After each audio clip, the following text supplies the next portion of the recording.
Howdy YouTube, Darlington Farm here. Got a fun video for you this week here. We're going to be refinishing this cheesy looking 1970s cabinet here to kind of make it match my friend here. This is going in my movie room out here at the farm. I'm going to kind of give it a horror movie kind of theme. I'm going to go with some black milk paint, maybe a little blood splatter, some cobweb effect, something to kind of make it look a little kooky, a little, you know, horror movie theme. So it should be a lot of fun.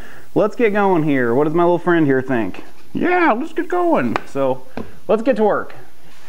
Thanks again to Apollo Sprayers for sending out the wonderful Precision 5 for use in this week's video. I'm getting ready to start sanding on this bad boy. I got the hardware off of it. I mopped the dust and stuff off of it. I think I'm just going to do a kind of a light sanding with some 120 grit paper on the Mercaceros here. Focus in on that. Yeah, give a little bit of light sanding on this and get going.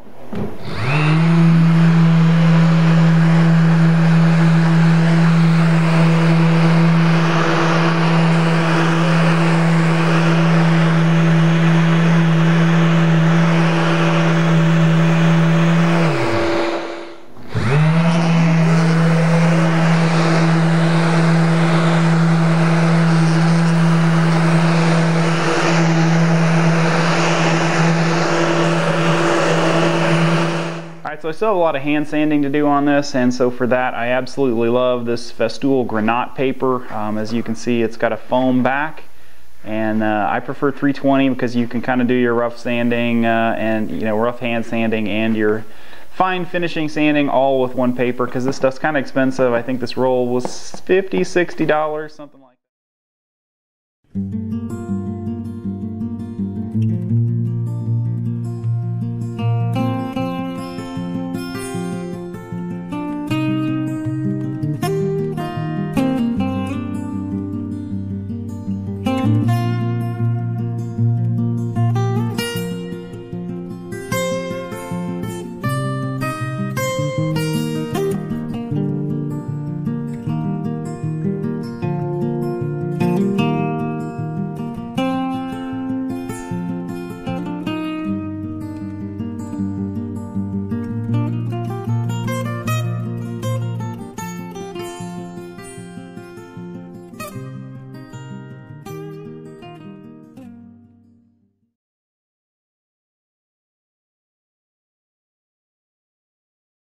So if you're refinishing an old cabinet like this, one of the things you're probably going to run into is broken edge banding, especially in like the 70s. This press board was really common, so lots and lots of edge banding right there. This stuff just peels right off. It was already ripped off here in the back.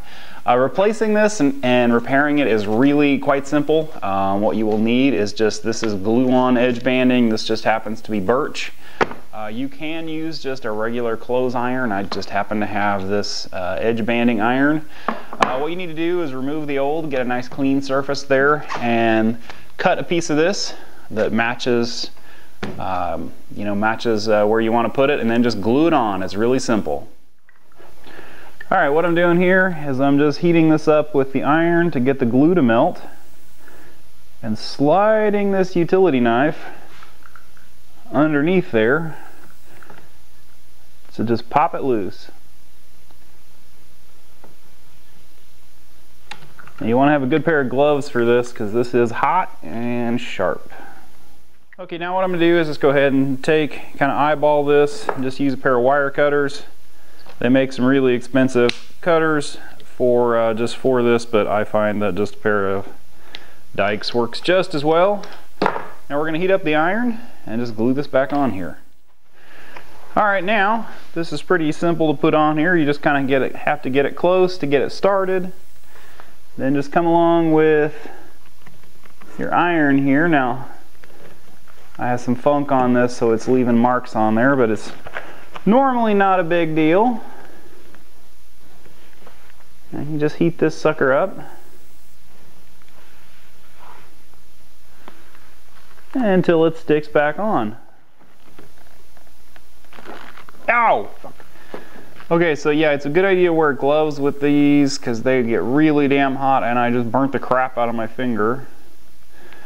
As you can see, I'm just going along here just to make sure I have good adhesion all the way along here. Okay, now you can just come along here with a pair of dikes and trim these guys off.